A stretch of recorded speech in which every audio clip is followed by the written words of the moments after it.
జరిగింది అన్నదే చెప్తాం, ఫీల్ అవుతాం కూడా. కానీ రాజకీయ పరంగా చూసినప్పుడు ఇదివరకు రూపాయి విలువ పడిపోవడాన్ని, పెట్రోల్ డీజిల్ పెరగడంతో కంట్రోల్ చేయలేకపోతుందని కాంగ్రెస్ విమర్శించాడుగా మోడీ ముఖ్యమంత్రి హోదా. ఇప్పుడు కూడా రూపాయి విలువ పడిపోయింది కాబట్టి ఇప్పుడు ఆయన విమర్శకారుడే. నువ్వు విమర్శించినప్పుడు నిన్ను విమర్శించకూడదంటే ఎట్లాగా?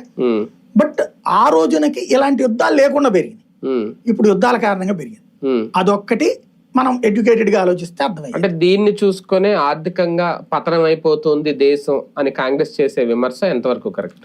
అది అపరిపక్వమైనటువంటిది. ఎందుకంటే ధరలు పెరగడం అన్నటువంటి దాని వల్ల ఎప్పుడు దేశం నాశనం అవుతుంది. ధరలు పెరగడం ఒకటి, రూపాయి విలువ పడిపోవడం అదే అనేది. వాటిట్లో తెలియాల్సిందల్లా ఏంటంటే కాంగ్రెస్ పార్టీకి ఇవాళ ప్రపంచవ్యాప్తంగా ఎదురవుతుంది సంక్షోభం. కరోనా కారణం సంక్షోభం వచ్చింది.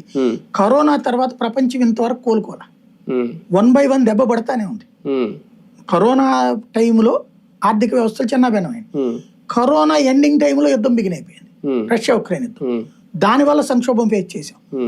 దాన్ని అలవాటు పడుతుండగా ఇప్పుడు ఈ యుద్ధం ప్రారంభమైపోయింది. ఈ యుద్ధాలు ఆగవు. ఎందుకంటే ప్రతి దేశంలో ఒక అసంతృప్తిని చల్లార్చడానికి యుద్ధం అనేటటువంటిది ఒక విధానం. ఈ యుద్ధాన్ని చూపెట్టినప్పుడు భావోద్వేగాలు స్టార్ట్ అవుతాయి. అసలు విషయం పక్కకి వెళ్ళిపోతుంది. అమెరికా చేస్తున్నది కారణం అదే, ఇజ్రాయెల్ చేస్తున్న కారణం అదే, రష్యా చేస్తున్న కారణం అదే, ఉక్రెయిన్ చేస్తున్న కారణం అదే.